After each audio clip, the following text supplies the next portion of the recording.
Hello viewers, আমি তাসিন। আমি YouTube channel থেকে চলে আসলাম। তো যারা ইয়ারগেনের জন্য হচ্ছে পারে পিকাটিনির রেলগুলো খোঁজেন, পিকাটিনি রেল দেওয়া যাবে।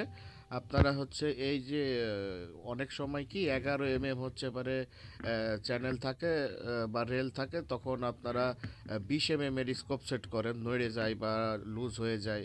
এই জন্য পিকাটিনি রেলগুলো যারা খোঁজেন তারা আমার কাছে পেয়ে পিকাটিনি যাবেন। রেল আছে, প্লাস হচ্ছে 4টা ক্যাটাগরিতে ডট স্কোপ আছে। এই যে ডট স্কোপগুলো আছে, এক একটার এক এক প্রাইস। তো এখান থেকে ভালো প্রিমিয়াম কোয়ালিটির ডট স্কোপগুলো নিতে পারেন। 4টাই হচ্ছে 4 কোয়ালিটির, দেখেই বুঝতে পারতেছেন। কোয়ালিটি দেখে আমি ভিডিওটা লং করে দিচ্ছি। এই যে দেখুন, একটু আনকমন ডট স্কোপ, এগুলো কারোর কাছে ওইভাবে পাবেন না অ্যাভেলেবল। আমি দিয়ে থাকি, আমি সব রকম রেড ডট আনি, প্রচুর রেড ডট সেল করি। এই যে পিকাটিনি রেলটা আছে, যার যেটা পছন্দ নিতে পারেন। দেখুন স্ক্রিনে দেওয়া ইমো হোয়াটসঅ্যাপ নাম্বার দেওয়া আছে, এটা অ্যাক্টিভ করে মেসেজ করুন অথবা কল দেন। সারা বাংলাদেশ আপনারা বাসায় বসে হোম ডেলিভারিতে প্রোডাক্ট নিতে পারবেন।